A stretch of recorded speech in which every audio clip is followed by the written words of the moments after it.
Alright, welcome back to Make It Mental, everybody. This is the chassis in progress. This happens to be for the 1/32 scale slot car, the Corvette more specifically.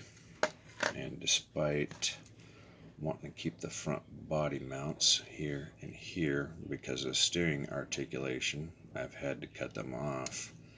I'm still waiting on Servos, so I really can't get too much further, but the point of this video is once you get one with a steering arc that you want, I don't know, it's probably not going to go that far, but you want to duplicate it on the other side. So transfer it to a piece of this cheap cardboard, cut it out, and then flip the cardboard over on top of your plastic part here and trace it out.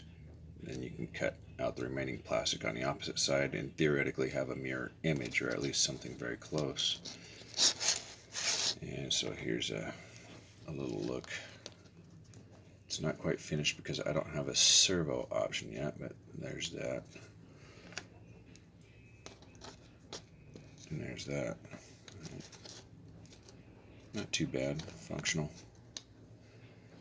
So to give you an idea how big this is, there's a 1/10, or what would go in one of my 1/10 scale vehicles, servo.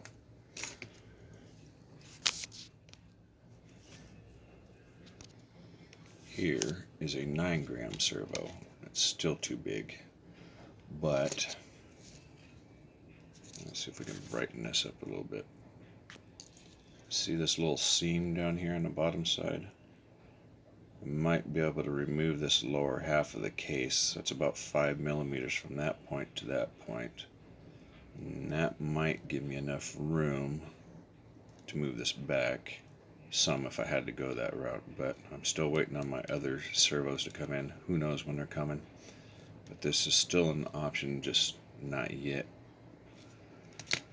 There's a will, there's a way. And since we're on the subject of servos, this is one I've taken apart. I want to show you that there's a bearing inside some of your servos. Might be useful for something. So when you get a servo that dies, take it apart, and you might find a bearing in there. It could fit some other part like an axle bearing or a shaft bearing or something else on one of your vehicles.